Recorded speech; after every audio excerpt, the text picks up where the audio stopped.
I have gone through crippling waves of depression where I hated myself. I didn't know who I was. I was confused. What do I do with my life? The things that haunt us are the things that we push away.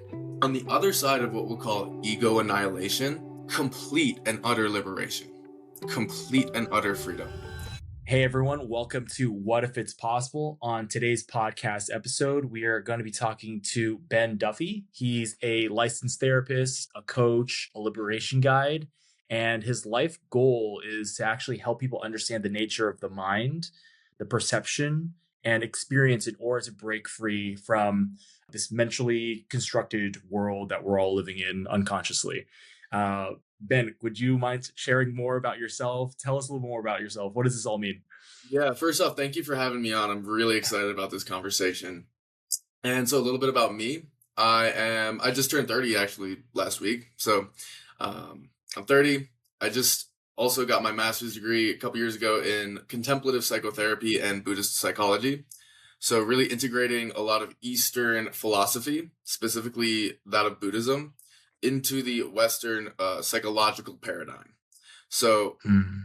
I've walked this path for quite a while and found that the Buddhist tradition, which is 2,500 years old, is founded on this real this question about the end of suffering and exploring the nature of, again, our minds, of the world of experience as a whole, to understand what forms this experience of suffering and how do we end it.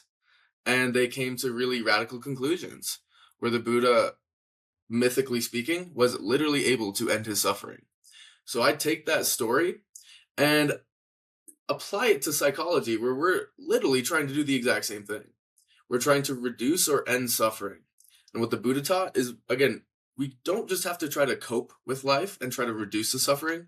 We can understand the mind, perception, and the world as a whole in a way that will actually end our suffering. So this is a profound claim, but it seems almost irresponsible from my mind to not integrate this, again, 2,500-year-old tradition whose whole goal is to end suffering into the current modern mental health paradigm. And what I found just walking that path is that everything that I've explored in regards to what the Buddha taught checks out. And the more I get into it, the more it checks out. And so it's profound. And so now, again, what I'm doing, I work with one-on-one clients as a therapist. And again, I do coaching and liberation guidance. So there's levels to this.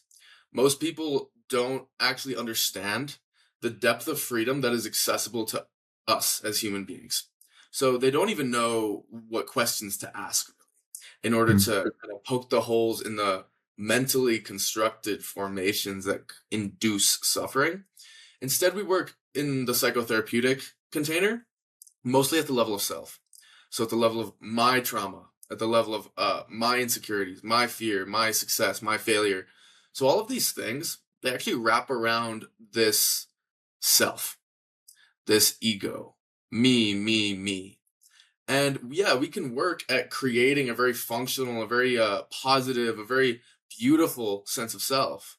But ultimately what the Buddha taught is no matter what sense of self you inhabit, if you solidify it and identify exclusively with that self, we are going to suffer. Because actually, that isn't seeing reality clearly. So what the Buddha taught is that the self we inhabit, the ego, as they say in psychology, that sense of self is not real in the way that we think that it is. So not to say that's completely made up, just to say that it is constructed in our minds. It is rooted in assumptions, stories, narratives, conceptual frameworks, societal conditioning that all convince us this must be the real me. So one of the core teachings in Buddhism, they have a teaching on the 3 marks of existence.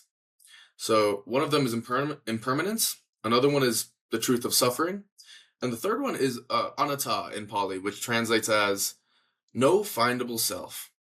Which at first they're like, what do you mean there's no findable self? I'm right here.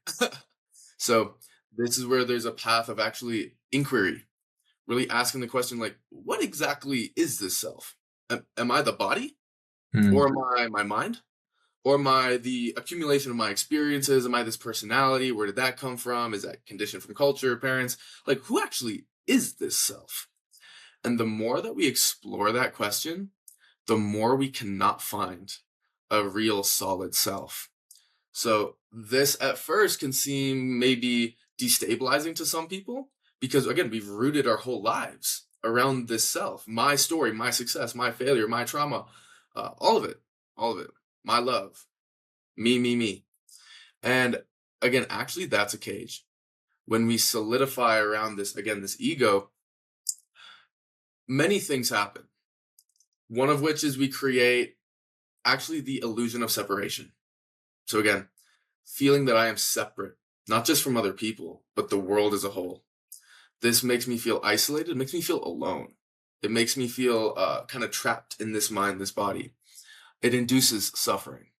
So this is, again, what the Buddha taught is that this is just a delusion. And when they say delusion, he means you're not seeing it clearly. You're not recognizing something really fundamental about the nature of this self that is causing us to suffer, that is causing us to be confused, to have an improper relationship to reality.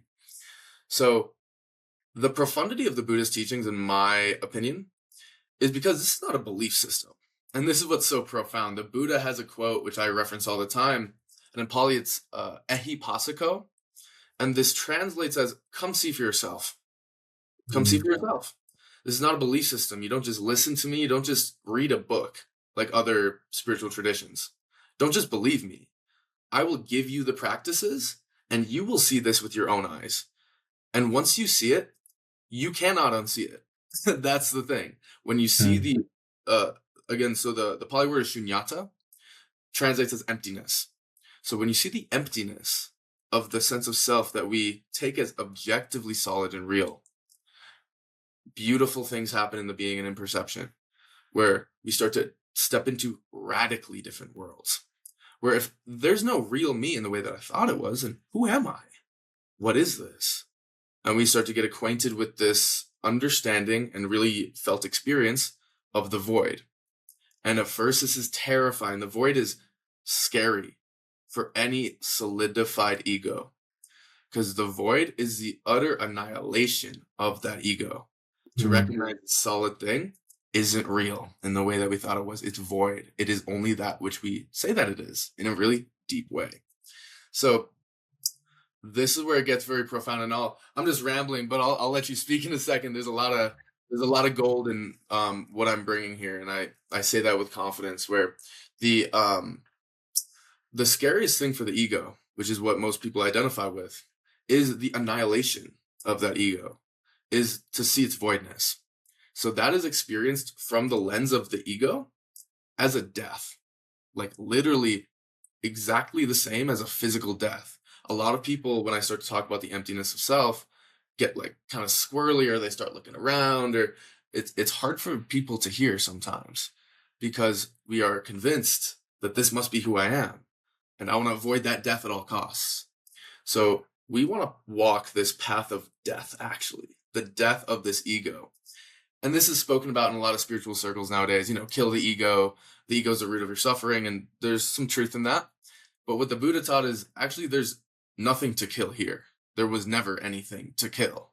When we really pay close attention, we see that the ego never existed in a real sense. It was always smoke and mirrors. It was always, again, beliefs, stories, assumptions that we empowered, and that we said, these stories about myself, they're not just stories. They're ultimate reality. They're objectively real.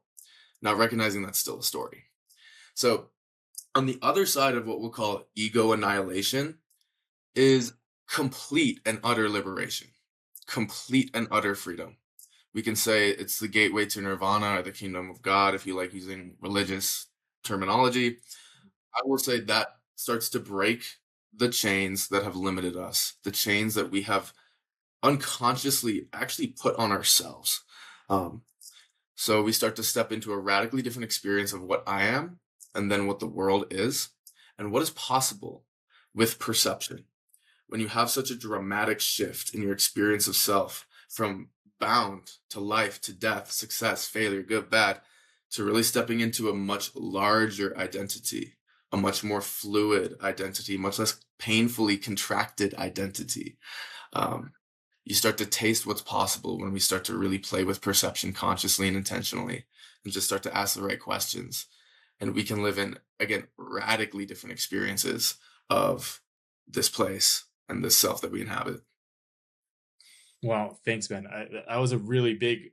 It was big, and I Big. think for a lot of people, when I hear that, like the word liberation is something that we hear so often, and what does it mean to you? Because are we talking emotional freedom? Are we talking about like the term like spiritual awakening, like your nervous system, Great. or is it something more crazy, wild than that? Like, what does it mean to you? Yeah. Great question. So the way I see it is there are many different flavors of freedom. Like if we're just being honest, like different spiritual traditions and the path that they create lead to different outcomes, different flavors of freedom. So what I felt through my own journey on this path and really tasting the liberation, we'll just say the liberation through seeing the emptiness of the self. Something profound happened. And people see me today and they're like, oh, it's this pretty confident white dude. Like he's probably like this his whole life. And I will say that is not true. I have gone through crippling waves of depression where I hated myself. I didn't know who I was. I was confused. What do I do with my life? Uh, like it was hard for me to make friends. It was hard for me to make eye contact because I hated myself so much. So I didn't want anyone to see me. So I couldn't make eye contact. I would be with people and they would speak to me. And I didn't even know what they said because I was so dissociated in these very dark periods of my life. And that was again before I had these really deep insights. And something profound about understanding the emptiness of the ego, of the self, is that we taste a freedom that comes from no longer trying to be authentic to the real me. So I'll explain this because it is complex but extremely liberating. A lot of us are like, am I faking it? Is this really who I am or am I faking it? And so the emptiness of self actually asserts that there is no real you that you can ever contact, ever. We are always creating and discovering ourselves, and there is no fake you because there is no real you. It's all empty of inherent truth. We are only that which we say that we are. And when I recognize that, I don't have to try to confine myself to this narrow, rigid understanding of who I am. I can be anything that I really want to be. I can express myself fully and not have that be fake. Not have your friends say, oh, that's not the real you. You're just faking it. It's like when we see the emptiness of any self, I don't have to try to be authentic with anything. And for me, it's like then that ego, that contracted, painful, I would say limited sense of self, steps out of the way. And in poetic language, that's when I say the hands of the real artist start to take over our lives. What we've always been, which in my mind, we could say source flowing. We are inseparable from the source of creation and always have been.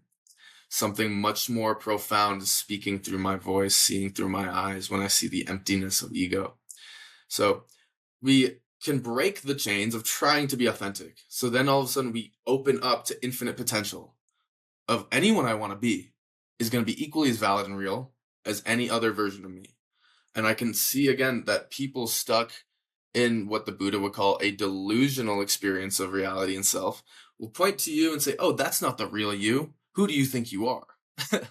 But again, when you've seen the emptiness of all sense of self, I would ask, who do you think I am? Like, and is that really real or is that your empty, mentally fabricated concept of who you think that I am? So we can start to, again, have this radical permission to be anyone we want. And that's not just limited to character and personality. Am I just a human being, like science says? Is that really all that I am? Or is that also an empty, fabricated belief that is conditioned by culture?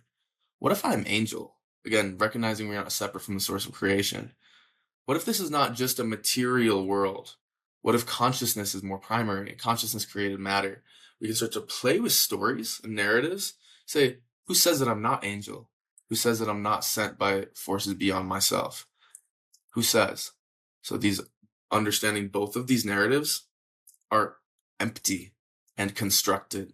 But when I say I'm just a human being and I reduce myself to that, doors close in perception. I'm just a human being. I couldn't be an angel. I couldn't be a servant of God like that. But when I recognize the emptiness of all of these views, what if I said, maybe I am angel? Maybe I am here for a higher purpose. Maybe I am sent by the divine. How does that feel? What does the energy body say? How do your emotions move? How do you speak? How do you engage with the world when that is the narrative you're operating from? And we want to be careful here because in New Age circles, especially, people can get trapped in saying, oh, everything is sacred. I'm again, like a servant of God, angel, whatever spirit I'm channeling, divinity. And that can be a trap if we do not recognize the inherent emptiness of that story, because then we contract and solidify it. And then we trap ourselves in a shiny, golden, mentally constructed cage. So this is, again, one of the core teachings of the Buddha. Any solidified identification, whether I'm human or angel, is going to be limiting, because what we are is beyond all of that. We are infinite. We are boundless. We are formless. And the key here, and this is what's so profound and what I love to teach, is that there is, again, no one way that you are. If I'm human or angel, both are equally valid and equally constructed and built in mind. So this is the imaginal middle way between real and unreal. And we can see everything in this place is, in a sense, mentally constructed and built. And that is real as anything else. So what we're left with when we see the radical emptiness of not just self, but the world and really all phenomena, is all we're left with is ways of seeing. And this was taught by Buddhist teacher Robert Bea. Ways of seeing that we can pick up and put down, depending on what's called for in a certain circumstance. Because when I'm just with clients, for the most part, or like my parents, I'm just Ben the human, because that's work. But then when I'm in a different place, say I'm in the mountains by myself for days backpacking, a different identity starts to bloom, like organically actually, where I'm not just Ben the human. And being able to access both of those views at certain times when they're skillful, and being able to put them down, to not identify and solidify with them, and say that one view is more real than the other. So we're stepping into a real lived experience of like a transparent holographic universe here, where we are stepping into the throne. This is what I say again poetically, reclaiming our place on the throne as the ultimate creator in a very real way, where we are not separate from that. And so just to recognize the liberation that I'm speaking to in regards to the emptiness of self. So this is so beautiful, and stop me whenever you want, because I can keep going. But it's not just the radical authorship. Yeah, do you have something you want to say? No. Go ahead. Go ahead. Okay. I have so many questions, so many Yeah, interjections, so many things that I want to like comment on. You yeah, again, like this is a really, really thick topic because yeah, there's a lot of different viewpoints that disagree, agree. They, yeah, so many like critiques of what totally. it means to liberate in this way. I maybe let me take a step back real quick, Yeah, and I please. think you said earlier that this kind of goes against New Age spirituality, which so many people practice. If you go on social media, everyone is talking New Age Yeah, spirituality. There's some people that still pull from Buddhism, but like it's a lot of New Age stuff. right. I'm not going to sit here and say what's right or wrong, but I would love to Me neither. eh, dive into just this idea of uh, liberation of self by understanding that we are not one fixed thing. Yeah. I Yep. think in New Age spirituality, there is this concept that we have to be authentic, and that Yeah. is the highest. They call this is what I've heard. This is the highest vibration that we can possibly be in, is our most authentic self, Mm-hmm. Mm-hmm. and then our authentic self, that in itself, from what you're telling me and what I feel this truth as well, is that we are now, that's a fixed thing that we Yeah. need to get to. And once Right. we get there, that is it. That is That's it. it. And then if you ask anyone, oh, what is your authentic self? Most people, they just, it's what they're most familiar with. This is my opinion. Or maybe like what they feel Exactly. is their essence in some way. But Right. again, it's a snapshot. Snapshot. It's a And snapshot. exactly. And what we're not seeing, which is much more freeing, is that sense of self, whatever that snapshot is actually constructed very subtly often in our own hearts and minds, belief Mhm. systems, interpretations of experience, who I am, who I'm not. A lot of people, again, they sort of solidify this notion of authenticity, where there's, again, like you said, there's one version of me that's authentic. Everything else, that's BS. And I guess we can just make a pragmatic example out of that. Like, if I am at like a show, like a musical show, and I don't want to dance, the music isn't hitting. Am I being authentic if I'm not dancing? Or is the real me like free and liberated and lets the body move organically and is going to push myself to dance? Like, which one is the real me? So really we can see there is no ultimate real you here. If you want to dance or you don't want to dance. In New Age circles, you want to make, I don't know, like prolonged eye contact, or you don't. It's okay. There is no right or wrong here. Because again, the authentic you is an idea constructed in your mind. In a very real way, we can also say there is nothing that is not authentically you. So at that point, again, there's a radical permission that is given for us to be anything that we want. And saying that is equally as authentic as any other version of me. So this is where maybe you can feel in your body, or the listeners can feel the freedom that comes with that view. Again, because the goal of Buddhism is not anything other than radical freedom. Like anything else, they can keep it. And that's what I really love about this tradition. I want freedom. So again, this idea of the authentic self, again, can be a cage. Even if you feel into that, who am I really? I want to be authentic. You can feel subtle contraction and actually pain and suffering involved in that view. It actually hurts to identify as a contracted, isolated, singular self. It literally hurts. You can, if you pay attention, you can feel it. And when you start to expand that contraction, um, it's freedom. It feels more comfortable physically in the body and in the mind and in the psyche. So this notion of being authentic is a cage, again, because recognizing there is no authentic you can ever point to that is not constructed and built in the mind.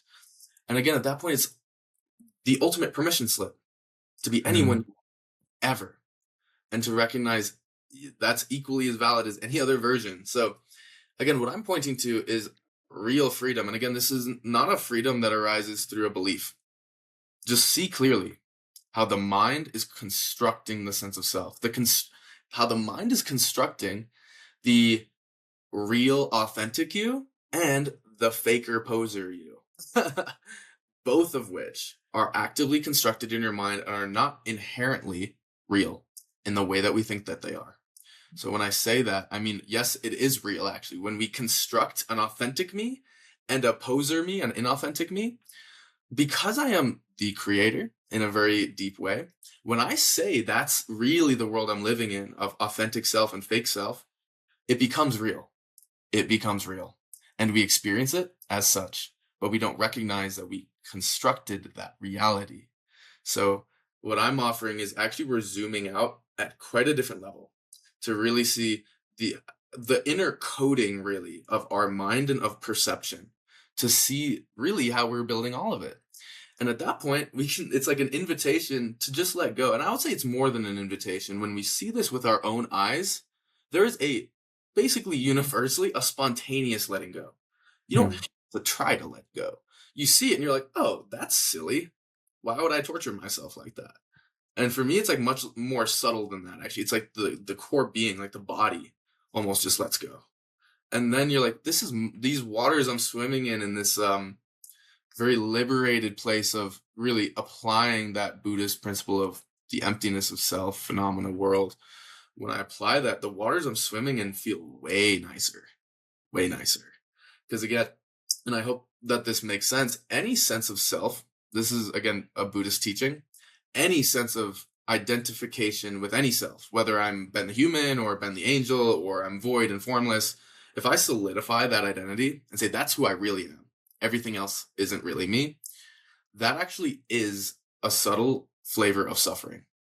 Mm. that is a subtle flavor of contraction and fear. And this is, we get into something really deep, and we can follow this thread if you like. But Buddhism teaches that fear and suffering and the contracted ego are actually the same thing. So when I contract around one identity, it is always done out of fear. Fear of the groundless, formless nature of what we are. We don't, again, the ego doesn't want us to be formless and groundless. It wants us to be solidified. The ego is craving some solid ground to stand on. Say, I'm like this, I'm not like that. But that is the barrier between us and utter liberation in really deep ways. And again, this is kind of what I was speaking to earlier, where it's sort of like Dante's Inferno, where the way out of hell is like crawling down Satan. Like, you have to accept the unacceptable, that everything that I thought I was and the world isn't real in the way that we think that it is. And that is the gateway to utter liberation. We could call it nirvana, and again, the kingdom of God, where we let go in really deep ways and things start to shift radically. So, Mhm. Yeah, this makes a lot of sense to me. I'm thinking of this speaker. It's a random story. A speaker that I heard talk about um, how to communicate effectively. And in this conversation, he talks about, what is your authentic voice really? Is it mm, just the voice that you've always known, mm, or mm, is it can it be anything? yeah, Because, and yeah, this is it's kind of, I'm just trying to land it a little bit of like, for people who are like, oh yeah, what is it just like how I'm speaking right now? yeah, It's normal to me because I am familiar with it, and this, in mhm, my mind, the way I'm speaking right now feels authentic because I'm like, this is me. But if I start, getting all wild and crazy and start speaking a little different than I'm used to, mhm. suddenly that feels phony, right? Totally. Great question. So it feels But like unfamiliar. I'm yeah, sorry, were you done with the question? no, no. So I guess I just want to ask, like, in between, like, let's say your concert example as well, Mhm. between the dancing and standing still, Yeah. if someone is stuck in one of these situations, how do they actually navigate through? Mm, mm, Because mm. feeling like they are choosing to be how they want to be, Yeah. versus that feeling where they feel like they are making like almost like a wrong Yeah. choice, Yep. or they're lost in the sauce a little bit of like, wait, what do I want? I am Exactly. nothing, I am the void. Like, it Mhm, can be mhm. really like just destabilizing. So Exactly. It can be really destabilizing. And which is interesting, because when we enter the void, it is the ultimate stabilization. Actually, I can get into that too. It's the ultimate sense okay. of wholeness, is recognizing our emptiness. It's the only thing that makes this ego actually feel whole. It is the Mhm. only thing that fills the void in our being. And there's something so profound in that, is recognizing our emptiness. It's synonymous with recognizing our boundlessness too, where kind of the topic of zero and infinity become pretty similar. When I recognize my inherent emptiness, that's the only time that I feel deeply whole. Mhm. So, but what I'll say is, in regards to, again, uh, discovering who I am authentically, it's a practice that I found in trust. Can I trust the feelings in my heart, the feelings in my body? I don't want to move to this music. I don't like it. Dope. Trust that. You know what I mean? Or I want to move in this crazy far out way. Beautiful. Trust that. There is no right and wrong here. It's more, can you trust yourself and the desires, the impulses to move, speak, act, behave? Can you trust those deeply and not have this feedback loop in your mind of, is this real me? Is this right? Is this wrong? What if there's this feedback loop going on? So I have a lot of experience practicing in the Zen tradition. And the Zen tradition is extremely simple. It's, stare at a wall for 8 hours a day for a week straight on retreat. Like, there's nothing. And a big part of the Zen teaching, really, is stopping that feedback loop of, am I doing it right? Is this what the teacher wants? Is this enlightenment? Is this Zen? Don't think so much. Too much mind. Sink into the wisdom of your body and trust that. Mhm. Because again, the mind says right, wrong, good, bad, life, death, success, failure. The duality lives in the mind. So in the body, there is no such thing. There is the heart moving us. There is impulse. And when we can, again, trust that we don't need to figure it out in the mind, because actually, in a really deep way, it's impossible. We can sink into the wisdom and the directness and the simplicity of this feeling body, telling you to, with the dancing example, to move or to stay still, to speak or not to speak. There is no right and wrong here. And this is where we start to really understand how to apply emptiness, which is that we can see that we are creating and then discovering who we are and who we're not. And Hmm. all of those creations of identity are going to be, again, equally made up and equally real. So this is where we are merging polarities to understand, again, this imaginal middle way where what I am is constructed in my mind. It always actually has been. Always actually has been. And so then who do I want to be? We, again, when the ego is seen to be made up, seen to be empty, really, the hands of the real artist can take over this being and decide who you are. And that's where you, again, your own mind is none other than the mind of creation, the mind of source, the mind of God, if you like that word, the heart of God, the heart of creation. And again, can I trust that? For me, obviously, I would say, yes, please trust that. It's going to move you in the direction that is meant for you. It's going to move you in the direction of your, again, in the New Age language, your highest timeline. When we just step out of the way and trust, because again, there's no ego here to kill, as Buddhism taught. It's just a recognition, seeing something very fundamental about the nature of the ego, that it is not what we think that it is, and that it's always been source flowing through us. So at that point, can I trust that? Can I, again, let the hands of the real artist create who I am? And again, so there is this nuance to the teaching of emptiness, where I don't just want to say everything's made up, because yes, in a sense, but we also need to acknowledge the other half of what emptiness is saying, which is that those made up things comprise everything in reality at the level of perception. So, yeah, this notion of authenticity, I would say, is just a notion of trust, actually, and trusting your ability to inhabit the body. And that's difficult for people in our culture. And I see this as a therapist, where the body feels very unsafe because of a lot of the lack of, well, collective trauma that's rippling around this place. And trauma is held in the body. And when we contact that trauma, it hurts. And oftentimes people go into the mind or they dissociate to escape that trauma.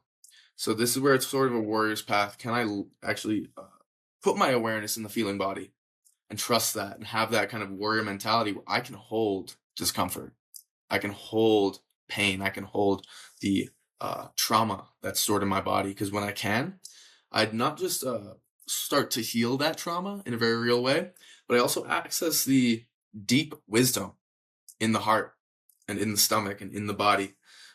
Deep truths don't live in the mind. Again, duality lives in the mind. Deep knowings already exist in your heart. They already exist in the wisdom of the body. So a lot of this notion of authenticity is stepping out of the way to let something beyond the ego flow through you. Thanks, Ben. So I'm gonna just read it back a little bit what you're saying. So the ego essentially is tied to mind, right? So to step in the concert dancing example, we would step out of the mind essentially and get into our bodies and listen to like what our body feels like it wants to some Yeah, degree. And exactly. and then if I were to take this like more practically in real life, sometimes maybe the idea of dancing for someone, what if the idea of dancing triggers their body and they get into like this like Yeah. traumatic fear, fight, flight states, and Mm-hmm. the body's telling you, no, do not dance. This is Yeah. danger, not good. How do we, and I think maybe this is what you were talking about, where the body, like some people don't feel safe in their body because Yeah. it can kind of give you these false Mm-hmm. signals of danger when there's no danger around. Like how Mm-hmm. would someone handle this from your experience? Totally. That's a great question. And this is where it gets more into the psychotherapeutic modality, which is really potent for healing things like that. So the more existential thrusts that I've been talking about thus far, again, that's for really breaking the very deeply embedded chains that bind us in this place. Um, Mm. but at the same time, we need to integrate that path of what I call existential liberation into the path of healing. Because ultimately, I can be deeply enlightened and free and have, very direct insights on the nature of reality that do free me. But we still have to live with this, again, this ego, this sense of self that is a product of our experiences largely. It's not just that. But if those experiences are traumatic, say I was at a school dance and I was expressing myself dancing in middle school, and then all the girls or some kid just starts making fun of me and everyone's laughing at me. Okay, boom. Very likely trauma. That becomes like crippling where I don't feel safe to express myself anymore. So, from the psychotherapeutic lens, we can start to understand that protector part, which is saying, don't dance. You know what happens. People make fun of you. You get rejected by the tribe. There's something, again, we need to honor that wisdom in that desire to protect ourselves from that feeling of rejection, abandonment, isolation, whatever it is, unlovability. So there are these core wounds in the ego.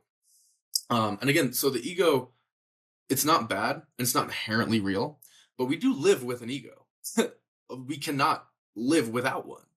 What would that even look like? We need a reference point for me to engage with you. If I'm just formless void, like what's happening here? Like, you know what I mean? So we have to inhabit an ego and a sense of self. Again, the freedom I'm speaking to is just recognizing the nature of that ego.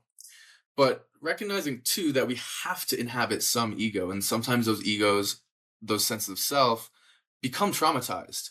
We don't want to spiritually bypass that and say, oh, it's all transcendent, formless void, because really that's just not going to help. Like for me, I'm all about freedom and improving the quality of our lives. So we need to honor the pain and the trauma that this sense of self has taken on in this life. And the path to healing that specific example of, like, say, being traumatized and being afraid of expressing ourselves through dance, the way to heal that is to get to know that core wound. Say the feeling of rejection, the feeling of being abandoned, the feeling of being unlovable or being different, being separate from everyone else. Can I actually get to know where that feeling lives in my body? That feeling of rejection, what is it? Is it in the throat? It will likely be a contraction somewhere in the central channel of the body, the stomach, chest, throat, maybe a headache, but somewhere there's a contraction, the fear, the pain that comes with that. You can feel it in your physical body, and it contracts in the mind. So can I start to actually do the unthinkable in a sense and completely accept that experience exactly as it is? And this is where I see myself, it's kind of trippy, but as like a demon slayer in psychotherapy, because we're literally slaying demons. And how do we do that? We do it with love. It's like very, again, angelic in a certain sense. Can I love that feeling of being rejected when I was in middle school, the feeling of no one liking me, of feeling so separate? And I've done this with my own life, and it is extremely transformative and definitely improves the quality of our experience. Um, so when I can love, say, that core wound of rejection, just embrace it, let it be here. And again, we can find support through therapists, also friends, family, pets, anything like that, to find support in our ability to bear that, to hold it, to not try to escape it with alcohol, porn, reels, whatever, people like to escape with. We can actually just be with it as it is. And when I can have that relationship of openness and actually love and care towards that wound, that is when the wound transforms into something new, into something that can be integrated and held in the being, to the point where that feeling of rejection, it doesn't arise in the same way throughout our lives. Why? Because we have integrated it. We've held it. The things that haunt us, and I say this as a therapist, are the things that we push away, the things that we resist, the things that we push away. It actually fragments our being, where I am whole except for that feeling of rejection. And that thing that is pushed away, again, it actually intensifies through our resistance of it. So the rejection, for instance, the more I say it's not acceptable in my life, in my story, to feel like I'm rejected. When I have that relationship of, I would say, a lack of acceptance, we're actually subtly amplifying that painful experience. And it's something so beautiful there where we're amplifying whatever the trauma is. Again, the rejection, the fear, the unlovability. The more we push it away, the more it amplifies until we are forced to look at it. And that's what happened with my experience of depression is I pushed it away so hard until it crippled me. I couldn't go to class. I was like barely eating. I couldn't speak to anyone. So I was like crippled until I was forced, and I see this as the grace of God, you could say, forced to look at it and be like, okay, I'm a loser. Nobody likes me. My life is fucked. And that is the moment of sort of the phoenix from the ashes kind of moment where we hit rock bottom. And that's where we can start to build by accepting our flaws, by accepting our insecurities. That's the only way to transform them. The only way. Because they're not inherently insecurities. It's our relationship to certain things, certain elements of our lives, specifically a relationship of resistance, aka pushing it away, not giving it a place here. That is what builds demons, we could say, again, poetically speaking. It's our resistance to our experience. It's our resistance to my trauma in the past, my resistance to discomfort in the body emotionally, thoughts in the mind, and our resistance to this big scary thing called death. Mm. Makes death a monster. Death is not inherently a monster. It's our relationship to this abstract concept that creates a monster. So we'll just use death as an example. When I can embrace death fully and wholeheartedly, the scariness of it starts to fade dramatically. And there's something really potent here I hope the listeners can follow. So when there is a death of anything, there has to be a real thing that dies. So when I start to embrace death with my whole heart, really give space to it, really love it, really embrace it as a part of this place, death fades as first a monster, something scary that haunts us, and the solidity of this story called death. Say the utter annihilation of everything that I am, which is conditioned in our culture, you pretty subtly. That story fades. And so too does the sense of self, the ego, that could die. When I see through death, I see through the solidified separate self, the ego. And then we step into, again, in my experience, sort of like a timeless experience of this place. And the whole illusion of scarcity fades with death and with the ego. There is no scarcity here. This eternity is a better word for this, for what we really are. And that point, there's no time limit. Do whatever you want. All we have is eternity. All we have is eternity. So, but yeah, again, I want to take these very deep ideas because they are very liberating and heal a very deep part of us. But we have to integrate them with like shadow work and the healing path and learning how to hold our traumas, our insecurities, our wounds. So that way, so I see, again, psychotherapy is sort of the path of healing the ego, where this Buddhist path and the path of what I call existential liberation is we are seeing through that ego altogether. And I see that both paths are actually necessary.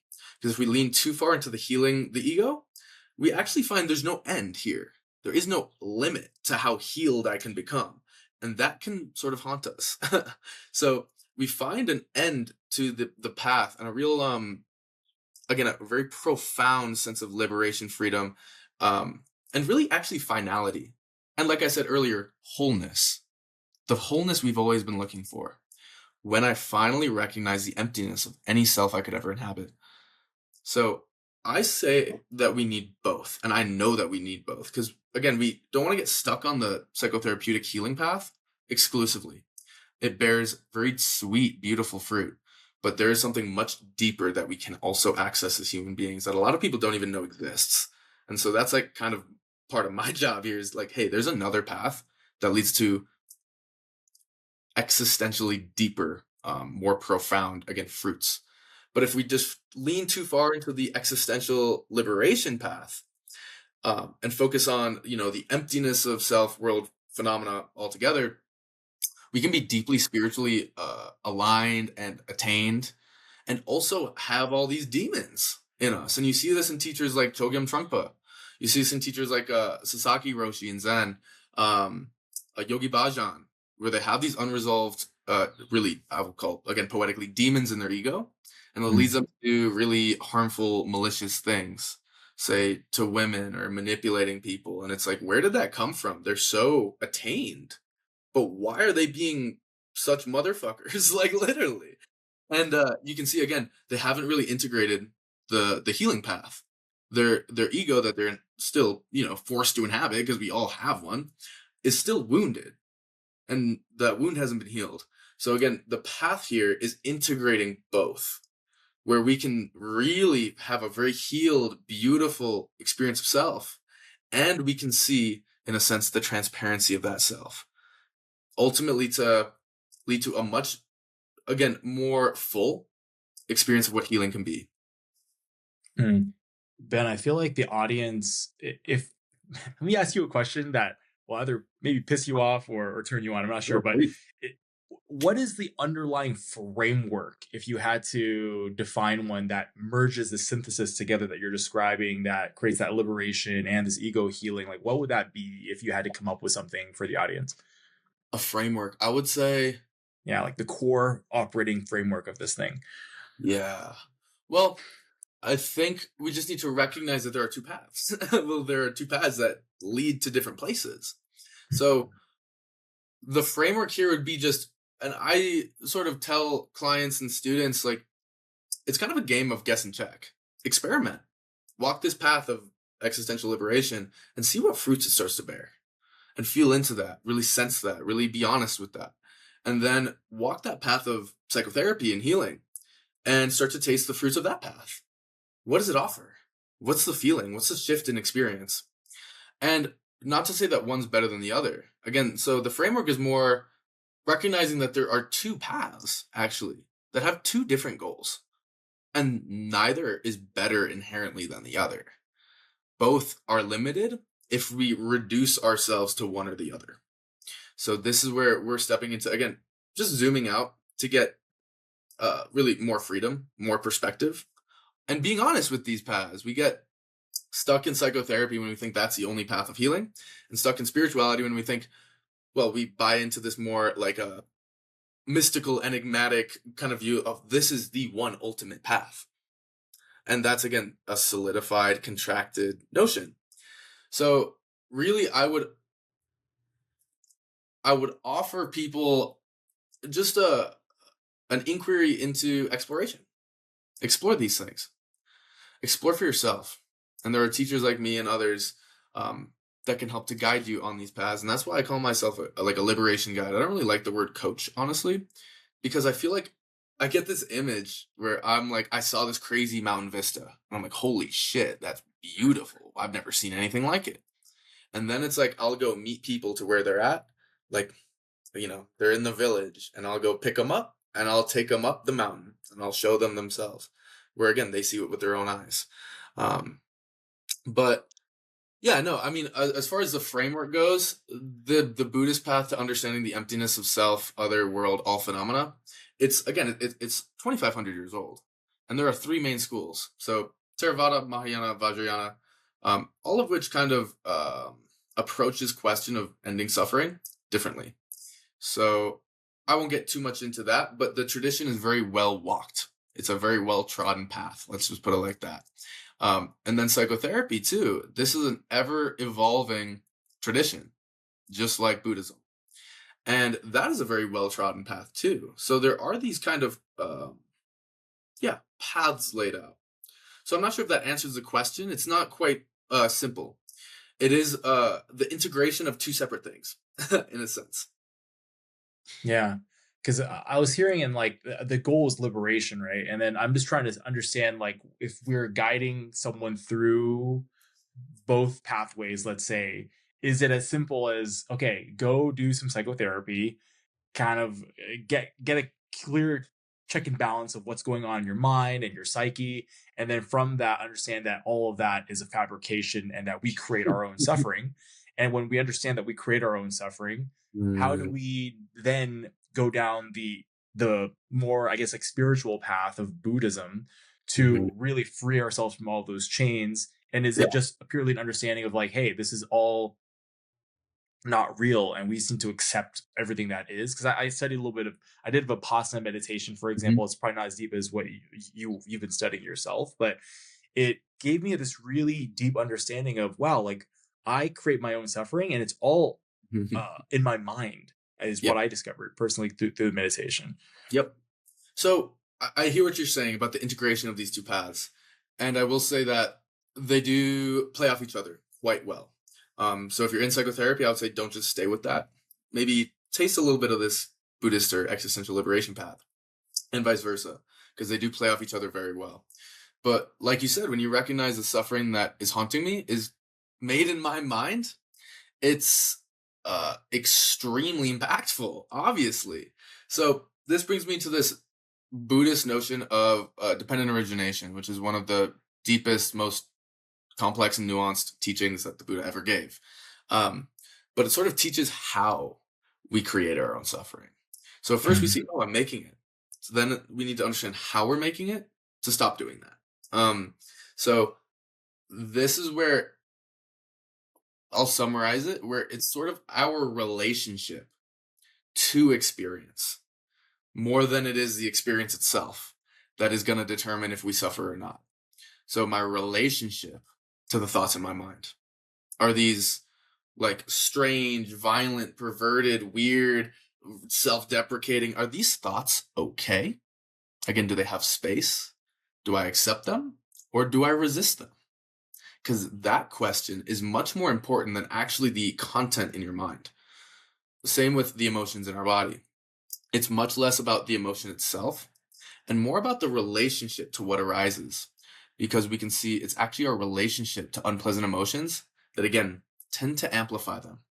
If I feel sad and I say, this sadness doesn't have a place, here it is again, what do I do? Do I get medication? Do I go on a vacation? Do I just, how do I get out of here? That is a subtle or very overt flavor of resistance.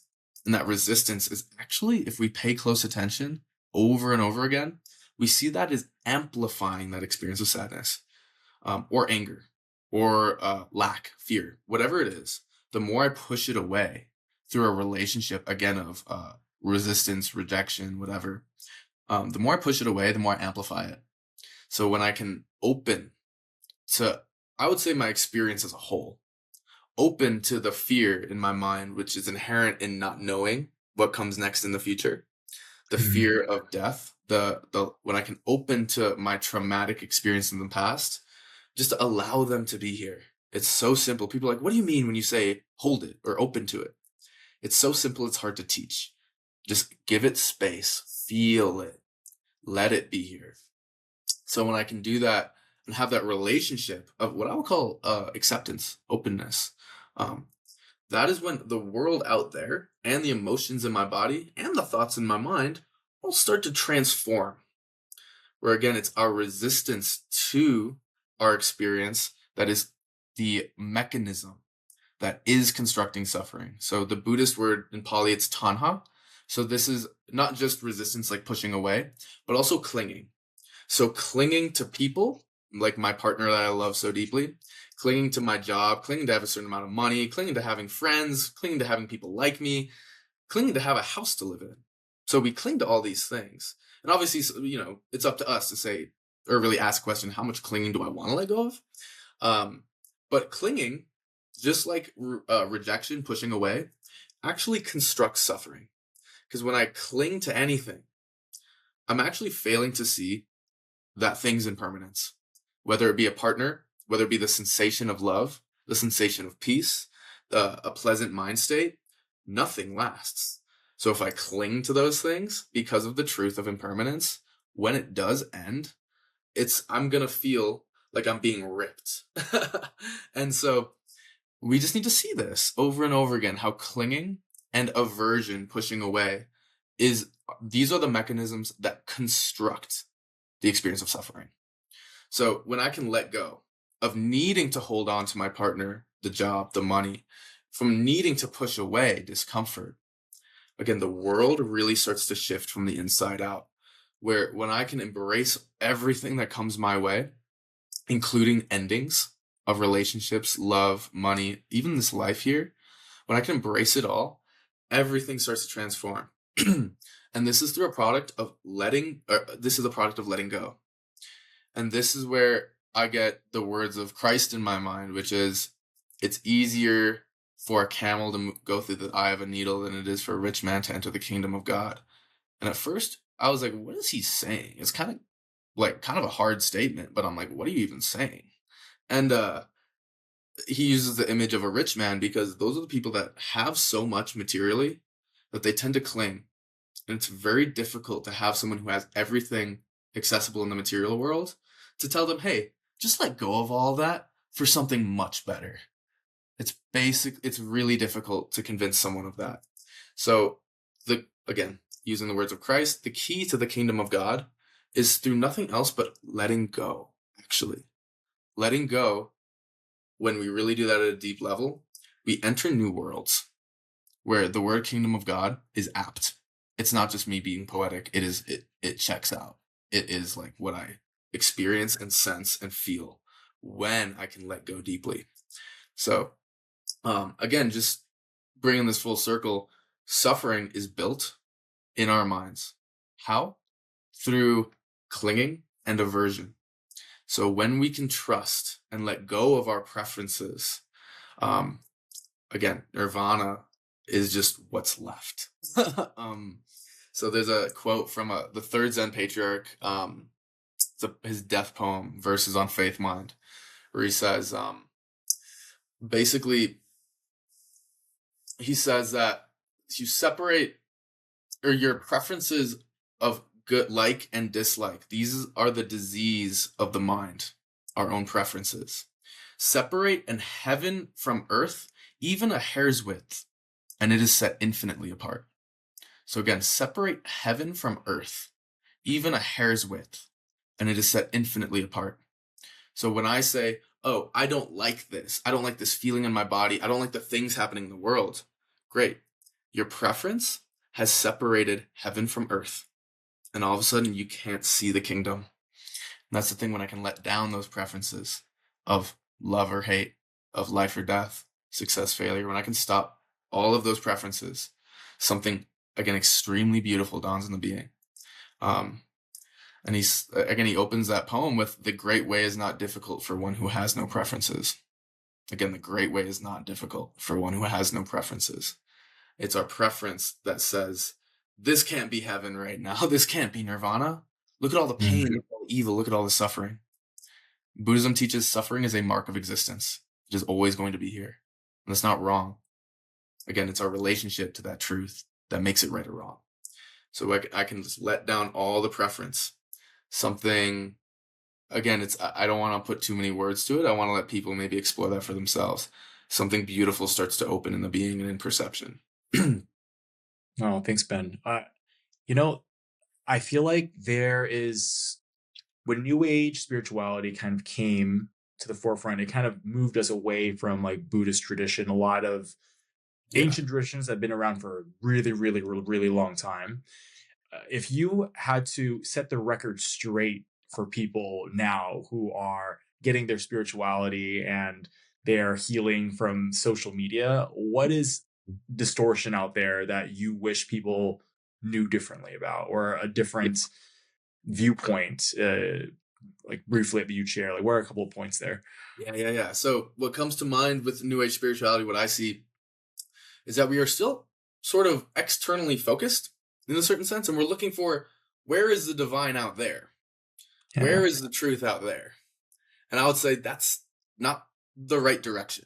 Like, you can find truth and you can find a divine externally, but if we point that vector internally, it's going to bear much more profound transformative fruit.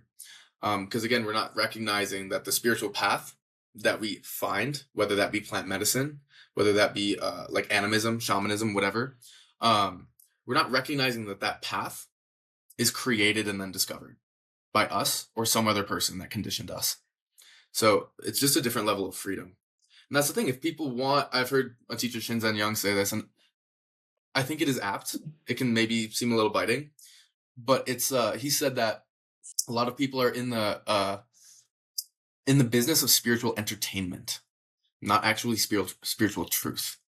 So spiritual truth again can be tough, like the recognizing that your life and your sense of self is again not real in the way that we thought that it was. This can be a difficult thing to stomach at first, but again, that is the path to real truth and freedom. If we want instead to have some entertainment and start to play with these fun narratives of the self on the path, walking towards this objective end goal, then play that game. But for me, and what I tell clients is like, if you're done playing games and you want real truth, there is a path to that. Again, this is what's so beautiful about Buddhism. The Buddha never made any claim about the objective state of reality. He claimed one thing: the truth of suffering and the end of suffering. That's what he taught. So it's like, if you want that, then we can walk that path of, again, it's just clear seeing. It's just, let's still the mind. This is where meditation practice is so essential to some degree, or some flavor of contemplative practice. It can be nature walks, it can be poetry, it can be music, listening or dancing or anything like that. But contemplative practice to slow down the mind, to simplify, to let that water settle so that we can see things clearly. There's an image I use in Buddhism often where it's sort of, you go to a river and you fill a glass with water, and it's very turbid, it's very murky with dirt and sediment. And you leave that water on the counter for a few days, and all that sediment will settle to the bottom. And the same is true of your mind, where all of a sudden that glass of water is crystal clear and you can see it really clearly. The same is true of your mind. If you let the mind settle, and this is a profundity of meditation, just through simplicity. Obviously, there's many different styles of meditation, but generally simplifying the mind, that's when you can see these things clearly. And the Buddhist path is, and the teachings, the philosophy of Buddhism is sort of like a conceptual understanding of what are you seeing? And it's, again, don't just take their word for it. See it for yourself. And then you don't have to listen to me. So again, it's like the New Age spiritual path. I would also say one of my main qualms with it is that people tend to solidify their experience, saying, oh, it wasn't the old perspective, the old way of living, that wasn't real. I see that was made up. But the new one, that one's really real. And it's like, it's, again, that's part of the path I see. It's part of the path. But my invitation is, we can go deeper than that. We can go to a much more free place where we can even see that is still constructed. And is it still probably more beautiful than maybe the old way we were perceiving the world? Sure, absolutely. But if we solidify that new story, it becomes a new shiny golden cage that then limits us. So that's my main qualm with New Age spirituality. It's like, because I love seeing people try on these enchanted perceptions. Because again, we're in a very real way, we're all swimming through the void right now.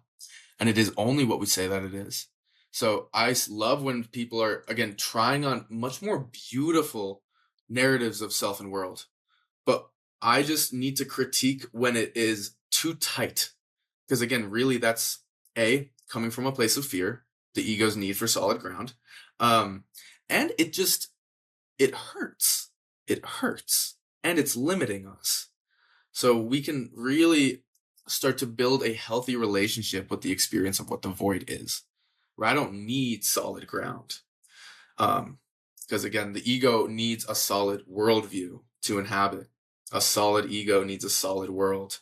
When there is no solid ego here, it's all kind of fluid. Then I can live in a fluid world, and I can try on radically different experiences of what the world is. There's a quote from Chogyam Trungpa Rinpoche, the founder of Naropa, where I went to grad school. He says, in regards to emptiness, the bad news is that we're all in free fall without a parachute. The good news is that there is no ground. So interesting. We're in free fall, and we cling to something to save us. Some worldview, some sense of self, some success, money, power, something save me. But what we don't realize is that we're still in free fall. So what happens when we can just relax into that free fall? again, build that relationship of openness and acceptance to the free fall, to the voidness, to the emptiness. That's when, again, something really beautiful opens. So again, that's my whole thing with New Age spirituality. Again, and I want to say too that applied emptiness, recognizing everything is void, that's just the first step. It's like the ultimate liberation in what I'll say Theravadan Buddhism, recognizing that emptiness. That's step one. Because when I see that the world I've been inhabiting, the sense of self I've been inhabiting, has been narratives and stories that I've been unconsciously solidifying, again, I see that's all always been story. So when I see that, what can I consciously and intentionally do to create new stories to live by, through, and within? So it's like we are creating like temples in our minds, or we're creating just a slum in our minds. Mm-hmm. That slum or temple gets projected onto the world we experience as outside of us. So the question is, understanding the emptiness of all views, of all perceptions of self, other, and world, what can I make this place? How enchanted, beautiful can I make this place? And for me, the question then shifts from ending suffering, where that's actually less relevant.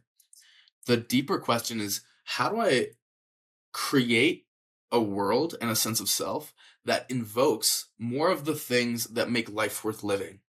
The juiciness of life, the deep, and I'm getting chills saying this because it's so Me close to too. my heart. It's things like deep love to self, other, world, God, all constructed in mind in very subtle ways. Things like beauty, things like meaningfulness, things like purpose. These are built on stories.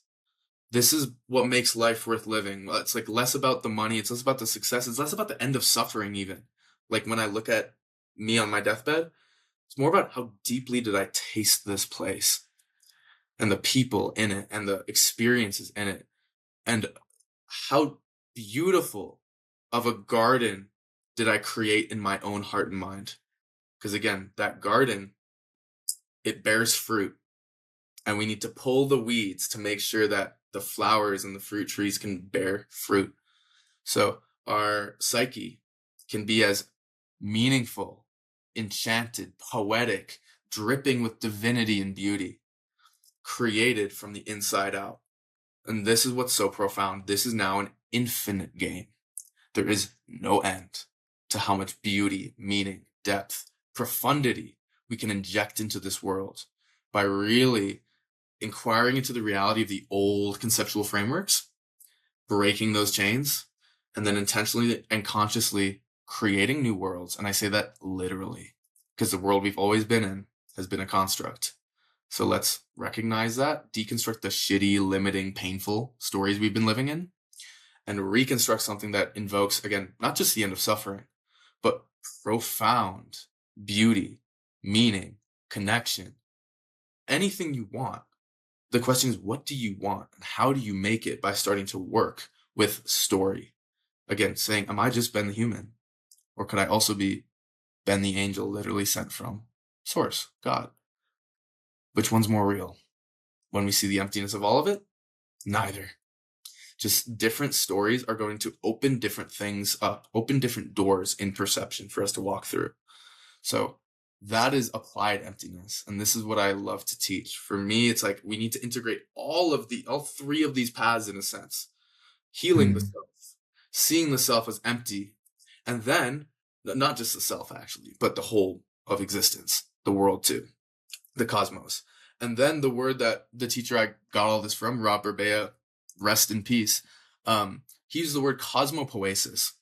And that's sort of like an older word not used very often nowadays, but it means creating new worlds.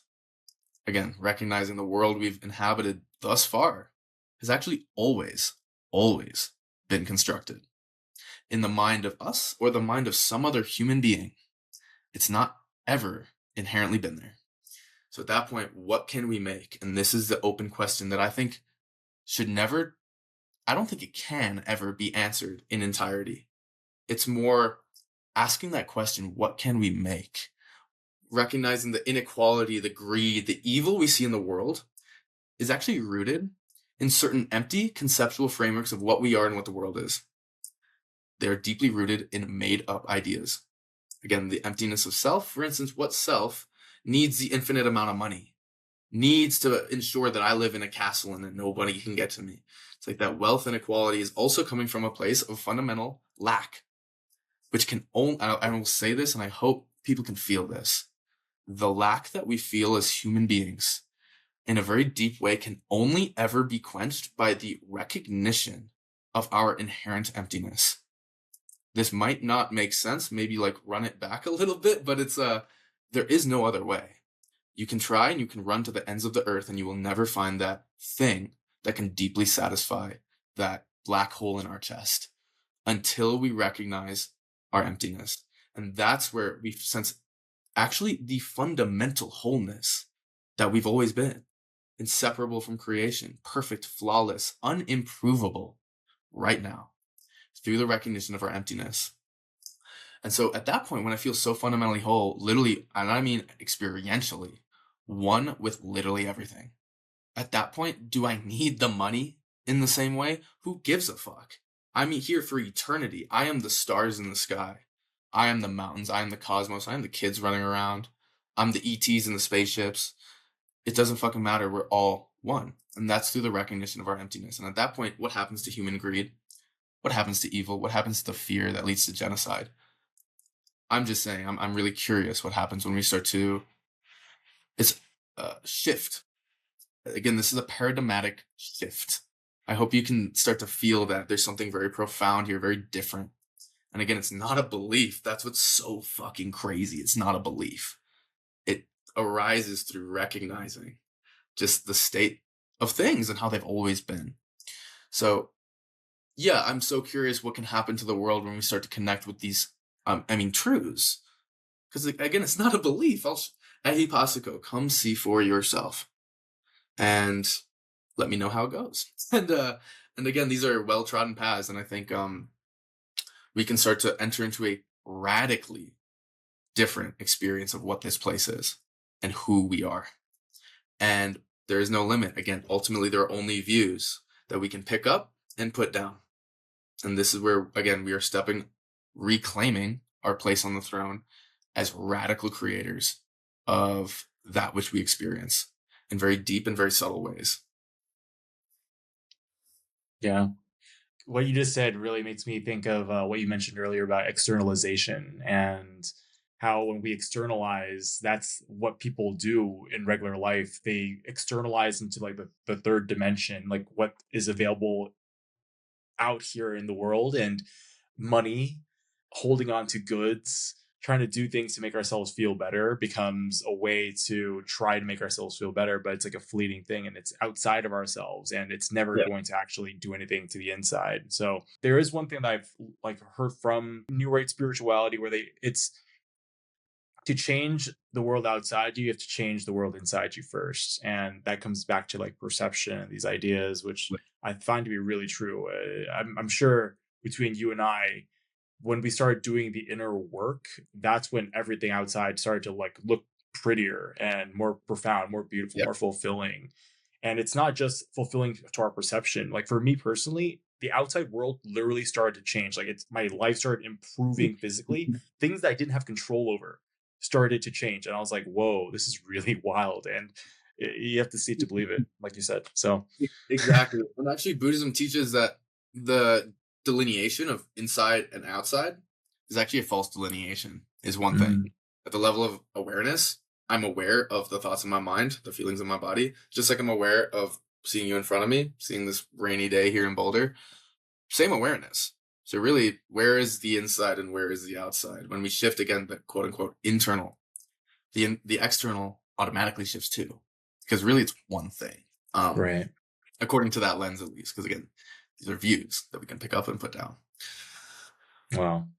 I feel like we can talk about this for so long. It's such a deep, thick topic, and there's so many different viewpoints, and it No, goes in so many different directions. I really appreciate the depth that you were able to take us in within an hour, which is like of really course, great. my If pleasure. if the audience wants to learn more about what you're doing and more about this topic, where can they find you? Are you online or do you have a website? Where can they find you? Yeah, thank you. So I do have a website. It's benjaminduffy.com. So BenjaminDuffy.com. I'm on Instagram. My handle is DuffDaddy100. So DuffDaddy 100. I have a podcast currently called Spiritual Fuckboy, and it's kind of a joke, but I think it's hilarious. But I'm gonna change the name of that podcast to Live from the Source pretty soon when I do launch my brand.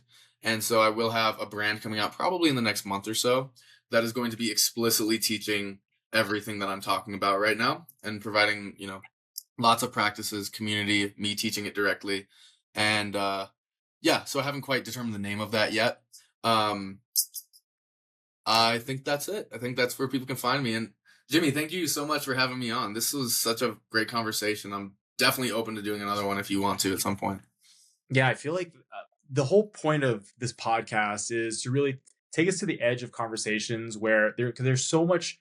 It feels like there's an echo chamber of information online, and that echo chamber isn't always correct. It's just from an old source that just gets repeated over and over again because and now becomes a belief that everyone holds. And I wanted to kind of shake that up and like have conversations with people like you. And I would love to actually bridge this conversation with other thought leaders in different spaces and actually have a conversation where it actually pushes the boundaries forward of what life can be like on an individual level and actually on a global scale. Like, how can we actually change the world?